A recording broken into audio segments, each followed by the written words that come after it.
রহমানুর রহিম। জাতীয় বিপ্লব ও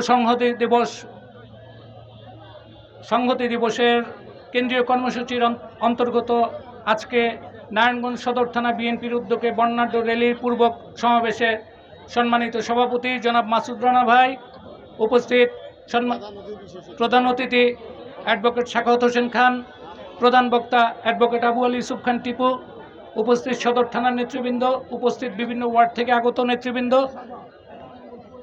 বিভিন্ন অঙ্গ সংগঠনের নেতৃবৃন্দ এবং আমার সামনে উপস্থিত শহীদ জিয়ার আদর্শের সৈনিকেরা, আসসালামু আলাইকুম। শহীদ রাষ্ট্রপতি জিয়াউর রহমান একটি নাম নয়, শহীদ রাষ্ট্রপতি জিয়াউর রহমান একটি প্রতিষ্ঠানের নাম, যিনি বাংলাদেশে বহুদলীয় গণতন্ত্রের প্রতিষ্ঠাতা, যিনি একাধারে বিভিন্ন রাজনৈতিক দলের পৃষ্ঠপোষকতা করেছেন, যার ধারাবাহিকতায় বাংলাদেশ আওয়ামী লীগ আজকে রাজনীতি করছে, তাদের তো কোনো কৃতজ্ঞতা নাই। শহীদ রাষ্ট্রপতি জিয়াউর রহমানের নাম এই দেশ থেকে মুছে দিতে চেয়েছিল, সমস্ত কিছু থেকে এদেশ থেকে শহীদ রাষ্ট্রপতি জিয়াউর রহমানকে অপসারণ করতে চেয়েছিল, কিন্তু পারেনি। শহীদ রাষ্ট্রপতি জিয়াউর রহমানের নাম কি মুছে দিতে পেরেছে? পারবেও না ইনশাআল্লাহ।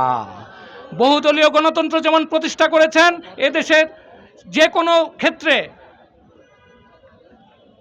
কৃষিক্ষেত্রে কৃষি বিপ্লব, ছাত্রদের জন্য উৎপাদনমুখী শিক্ষা ব্যবস্থা এবং 19 দফা যে বাস্তবায়নের যে কর্মসূচি উনি দিয়েছেন, সেটার ধারাবাহিকতায় আজকে বাংলাদেশ চললে বাংলাদেশ আজকে অনেক উন্নত দেশে পরিণত হতে পারত।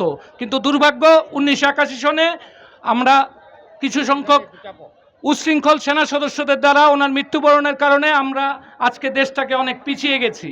তারপরেও এখন ওনার সুযোগ্য সহধর্মিণী আমাদের দেশনেত্রী বেগম খালেদা জিয়ার নেতৃত্বে এবং ওনার সুযোগ্য সন্তান তারেক রহমানের নেতৃত্বে আমরা ঐক্যবদ্ধ আছি।